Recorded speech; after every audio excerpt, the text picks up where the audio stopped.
In today's video, I'm going to teach you how to block a user from posting messages in a Slack channel. Whether you're managing a team or just want to control who can post in a channel, it's a handy skill to have. Let's get started. First, you need to navigate to your Slack workspace. Open your web browser and go to the Slack website. Log in if you haven't already. Once you're in, you're ready for the next step.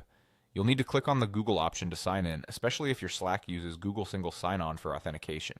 This step is straightforward, just click and proceed. Afterward, you'll see your Google account listed. Select it by clicking your account picture or email address.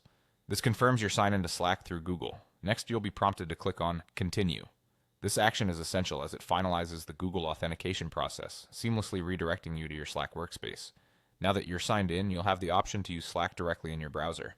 Clicking on this saves time and effort, ensuring you remain on your browser without needing any downloads or installations.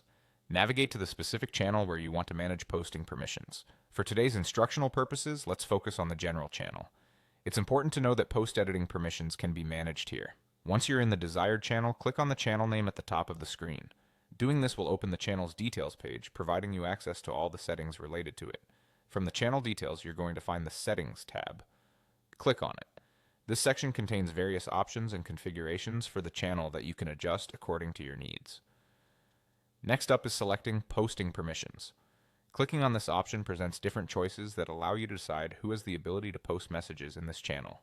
You will see options like Everyone, Everyone except Guests, Admins Only, and more. Pick the category that best fits your needs. If you're aiming to block a specific user, selecting Everyone except Guests or Admins Only may help depending on the user's role. Finally, after adjusting the permissions to your preference, ensure you click on the Save Changes button.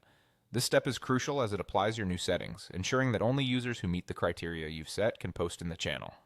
And there you have it. By following these steps, you've successfully adjusted the posting permissions in your Slack channel, effectively managing who can post messages. This can be incredibly beneficial for maintaining the flow and relevance of communication within your team.